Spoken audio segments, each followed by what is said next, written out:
আসসালামু আলাইকুম, কেমন আছেন আপনারা সবাই? আশা করি যে যেখানে আছেন ভালো আছেন, সুস্থ আছেন। আলহামদুলিল্লাহ, আপনাদের দোয়া এবং ভালোবাসায় আমিও ভালো আছি, আমার পরিবারের সবাই ভালো আছি।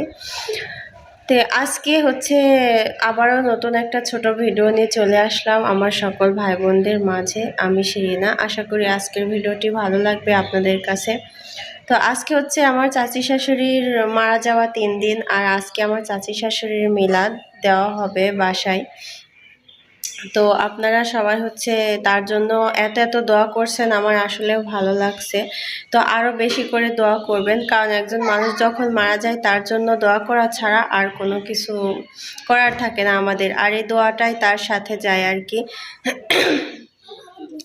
তো অনেকে 3 দিনে বের করে, অনেকে 5 দিনে বের করে, এরকম বের করে আমাদের এদিকে। তা যাই হোক, আমি যেটা সঠিক জানি না সেটা বলবো না, কিন্তু আমার আম্মুরা কিংবা আমার নানিদের মুখে আমি শুনি যে 3 দিনে দিন বের করাটাই নাকি ভালো। তো আজকে আসরের আজানের পর হচ্ছে চাচির দিন বের করা হয়েছে। তা আপনারা সবাই দোয়া করবেন। এবার আপনাদের মনে একটা প্রশ্ন জাগতে পারে যে চাচি মারা গিয়েছে, আমার চাচি শাশুড়ি, আমি কেন বাপের বাড়িতে আসি? সেগুলো আমি আপনাদেরকে বলছি। আমি হচ্ছে আমার বাবার বাড়িতে আসছি, বেড়াইতে আসি নাই। আপনারা অনেকভাবে মানে আমাকে বলছেন যে অন্য সময়ও হচ্ছে বাবার বাড়িতে যেয়ে থাকতে পারবেন, কিন্তু এখন কেন? তো অবশ্যই আমি আপনাদেরকে বলবো, আমি বাবার বাড়িতে আসছি, আমার একটা প্রবলেম হয়েছে, আর সেটা আমার একান্তই নিজের প্রবলেম। এজন্য আমি আপনাদের মাঝে শেয়ার করতে চাই না, সময় হলে ঠিক শেয়ার করব। আর প্রবলেমটার জন্য আমি আমার মায়ের বাড়িতে কিছুদিন রেস্টের জন্য আসছি, এবং হচ্ছে কিছুদিন এখানে থাকবো, এই জন্য ওখানে যাইতেছি না। কিন্তু সবসময় ফোনে কথা হচ্ছে, খবর নিচ্ছি।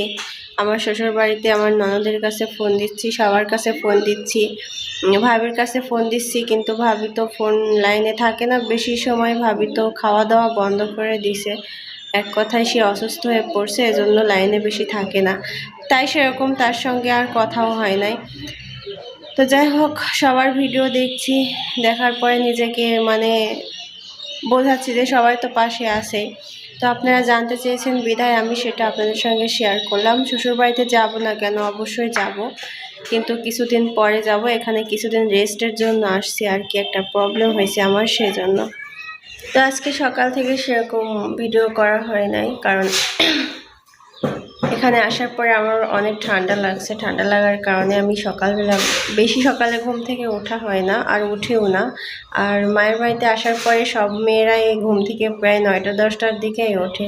তো আমিও ঠিক তাই করি, 10টার দিকেই ঘুম থেকে উঠে খাওয়া দাওয়া করার পরে একটু বাইরে ঘোরাফেরা করি। সেরকম ভিডিও করি নাই, তারপরে মন মেজাজ ভালো না, এই জন্য আর করা হয় নাই। তো ভাবলাম নামাজ শেষ করে এখন হচ্ছে দুপুর টাইম, দুপুরের পরে ব্লগটা স্টার্ট করি। এদিকে সকালবেলা রান্না করছে আম্মু। আম্মু হচ্ছে আজকে ডিম সিদ্ধ করছে, ডিমটা আলু দিয়ে সুন্দর করে রান্না করবে। আমাকে অবশ্য জিজ্ঞেস করছিল কি রান্না করব, তো আমি হচ্ছে বললাম ডিমটা রান্না করো। তো আমাদের বাসায় অনেকে সিদ্ধ ডিম খায়, আবার অনেকে খায় ভাজা ডিম। তো আমি বললাম ভেজেও দাও, সিদ্ধ করেও দাও, কিন্তু আমার ফোনের ক্যামেরা ভালো না জন্য কালারটা এমন দেখা যাইতেছে। আমার ছেলে নানুর বাড়িতে এসে কাজ করছে, দেখেন। নূর কিন্তু ছোটবেলা থেকেই হচ্ছে যে কোনো কাজ করতে ভালোবাসে, ওর দাদুর সঙ্গে কিংবা আমার সাথে, কিংবা ওর দাদির সাথে কাজ করে, ওর ফুফুর সাথে, সবার সঙ্গে কাজ করতেও কিন্তু অনেকটা ভালোবাসে। তো আজকে হচ্ছে আমাদের বাড়িতে রং মিস্ত্রি আসছিল আমার বড় ভাইয়ের রুমটা রং করার জন্য। তো রুমটা অনেক কাঁচা ছিল জন্য রং ভালোভাবে হচ্ছিল না, তারপরে বাইরের সাইডটা করতেছে, আর ভেতরে হচ্ছে রংটা পরে করবে 2 মাস পরে। তো আমাদের এখানে আবার হচ্ছে প্রতিবার একটা বড় করে জালসা হয়, সেখানে অনেক ফার্নিচার পাওয়া যায়। তো সেখান থেকে ফার্নিচার কিনে হচ্ছে ভাই ঘরে সেট করবে। তো ভাবলাম এটাও আপনাদের সঙ্গে শেয়ার করি। আর যে রং করতে আসছিল সে আমার সম্পর্কে ভাইয়া হয়, কারণ চাচাতো ভাইয়ের মধ্যেই পড়ে, পাড়া প্রতিবেশী চাচাতো ভাই, কিন্তু তাদের সঙ্গে আমাদের বন্ডিংটা অনেক ভালো ছিল আর কি। তো বাহিরে দেওয়ালে রং করা হচ্ছিল সাদা হোয়াইট কালার, আর ভেতরে রং করা হবে অন্য একটা কালার। তো রং করা শেষ, এখন বাইরে এসে দেখি হচ্ছে টিয়া পাখিকে খাইতে দিচ্ছে শ্যাম। তো দুঃখের বিষয় একটাই, সামনেবার যখন আমি মায়ের বাসায় বেড়াইতে আসছিলাম তখন হচ্ছে টিয়া পাখি ছিল 4টা, 2টা বিক্রি করে দিছিল। আর হচ্ছে 2টা ছিল, কারণ 2টা যখন বিক্রি করছিল আমার ফোনের মধ্যে টাকাটা দিছিল। আমি নিছিলাম ওর থেকে ফোনটা কেনার জন্য। ছোট ভাইয়ের টিয়া এগুলা। তো ছোট ভাই ওকে ধান খেতে দিচ্ছে, একটা টিয়া হচ্ছে উড়ে গেছে। আমি বলছিলাম একটা টিয়া আমার নূরকে দিতে, কিন্তু দিয়েছিল না। সেজন্য আমি আজকে ওরে অনেক খেপাইতেছিলাম যে সামনে দিয়ে গেলে সহ্য হয় না পেছন দিয়ে গেলে সহ্য হয়, তুই আমারে দিলি না, দেখ কেমনে করে টিয়া পাখি উড়ে গেল। তো টিয়া পাখিকে আমার অনেক ভালো লাগে আর কি। তো এখানে হচ্ছে ধান কিনে আনছিল, ধান খাওয়ায় টিয়া পাখিকে, কিন্তু আমার জানার মতে টিয়া পাখি কিন্তু সব কিছুই খায়, গম ভুট্টা ইত্যাদি ইত্যাদি সব কিছুই খায়। তো বাসায় যখন আমার 2 ভাই কাজে যায় তখন সিয়াম পাখিদের যত্ন নেয়, বাকি হাঁস মুরগিদেরও। কি করতেছো তুমি? সবাইকে খাওয়াচ্ছ? এই দেখেন আসার সময় এই খেলনাগুলো সবগুলো নিয়ে আসছে। হ্যাঁ, তো নিয়ে আসার পরে নানির সঙ্গে গেছে সকালবেলা মাঠে গেছে, যাওয়ার পরে এই দেখেন এগুলো কিন্তু ঘাস ঘাস উঠাই আনছে। আল্লাহ, আবার টমেটোও আনছো? এগুলা খেলনা টমেটো। সে ওইটা খায় না বাবা, এইগুলো হচ্ছে খেলনা টমেটো। হ্যাঁ, এই টমেটো খাওয়াচ্ছে ডাইনোসর, এই ডাইনোকে খাওয়াচ্ছে। আর এটা হচ্ছে মুরগি। এটা কি? এটা বাঘের বাচ্চা। আর এটা সিংহ, এটা হাতি, এটা গরু, এটা মাছ।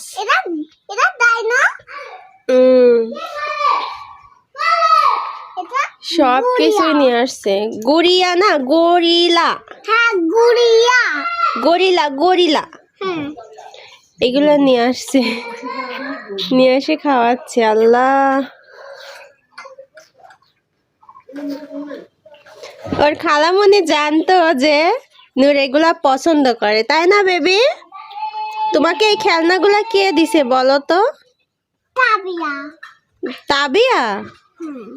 তাবিয়া যে খেলনা দিছে সেটা তো তোমার হাতে। চামিচ দিছে তাবিয়া, গ্যাসের চোলা দিছে। আর এগুলার অনেকগুলা সেট ছিল, এই যে প্লেট, এই সেটগুলাও রেখে আসছে দাদির বাসায়। আর এই হাতি কে দিছে তোমাকে? এই সিংহ কে দিছে? সবাই আমার খালামণি দিছে। তোমার খালামণি? কি করে কয় আমার খালামণি দিছে? তোমার খালামণি কোথায় থাকে দেখি তো, তাকাও আমার দিকে, বলো খালামণি কোথায় থাকে? পার্কে থাকে। খালামণি হচ্ছে বিদেশ থাকে। বিদেশি। এই যে আমি আপনাদেরকে বলি, জিনিয়া হচ্ছে খাচ্ছে। ওই যে টিকটকে একটা আছে না, দেখ আমিও চলে যাব কিন্তু কোথায়, বিদেশে। ওইটা দেখে, দেখার পরে ও বলতেছে এরকমটা যে বিদেশ। আচ্ছা খেলো হ্যাঁ বাবা। তাকাও আব্বু, একটা ছবি উঠাই, তাকাও। বেবি আমারে ঘরে যায় বলে যে আম্মু আমার হাতি হারাই গেছে, ডাইনোসর হারাই গেছে। আর এই দেখেন অবস্থা কি দেখছেন, আপনারাই দেখেন কি চালাক। আর এদিকে বালির মধ্যে পুঁতে রাখছে। আর কি হারাইছো? আর তো বালু এমন করতেছো কে? বালু দিয়ে কাজ করবি তো মামা। আল্লাহ, আর কি পুচ্ছে গো জিনিয়া? দুষ্টু বেটা, এখন খুঁজে পাইতেছে না।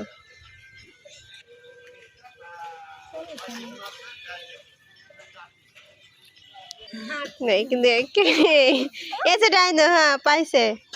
বালু এরম করো না বাবা, বালু নষ্ট করো না, বালু দিয়ে কাজ হবে। সেই জিনিসটা কি যে এই গাড়ির জন্য এত কান্না করতেছাও? হ্যাঁ, এটা এটা কত করে ভাই? নানিক কাও নিয়ে দিবিনি? দেন তো একটাই গাড়ি। এগুলো না সমস্যা নেই, নষ্ট থাকলে একটাই আমার না ভালো। হলে নিতে হবে। নেন নেন, নিবেই তো, নেওয়ার জন্যই তো কান্না করতেছে। হয়েছে? খুশি?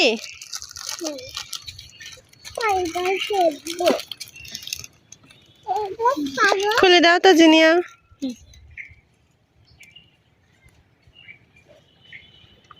এত খেলনা তাও হয়ই না। হুম, বাড়িতে গিয়ে খেলবে ও। ধরে দাও।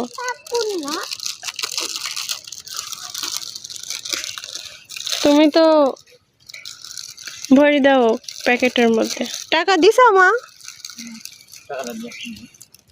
তো নূরকে আমি বাড়িতেও গোসলের আগে একটু বাইরে ধুলামাটি নাড়তে দেই আর ছেড়ে দেই ধুলামাটি নাড়ে। তো মায়ের বাড়িতে এসে ওকে ধুলামাটি নাড়তে দিছিলাম, কারণ গোসলের আগে বাচ্চাদেরকে ধুলামাটি নাড়াতে দেওয়াটা উচিত। আমার মনে হয় মাটির একটা ভাব আছে, সেটাও তাদের পাওয়া উচিত। তো এখানে বাইরে হচ্ছে কাজ চলতেছিল। আমার কাকিরা আমাদের বাড়ির পাশেই তাদের জমি দেখতেছেন, এই জমিতে হচ্ছে ঘর উঠাচ্ছে। তো আমাদের বাড়ির সামনে পাকা করা, সেইখানটাতে সিমেন্ট মাখাচ্ছে আর কি। তো সারাদিন আমাদের হচ্ছে চলাফেরা একটু সমস্যা হলে পারেও ভালোই লাগতেছে আর কি, একসাথে সবাই বসে গল্প করতেছে। তো আমি ভাবলাম এখন একটু বাইরে যাই, কারণ বিকেল টাইম। তো আজকের মতো ভিডিওটি এই পর্যন্ত। সবাই ভালো থাকবেন, সুস্থ থাকবেন, আল্লাহ হাফেজ।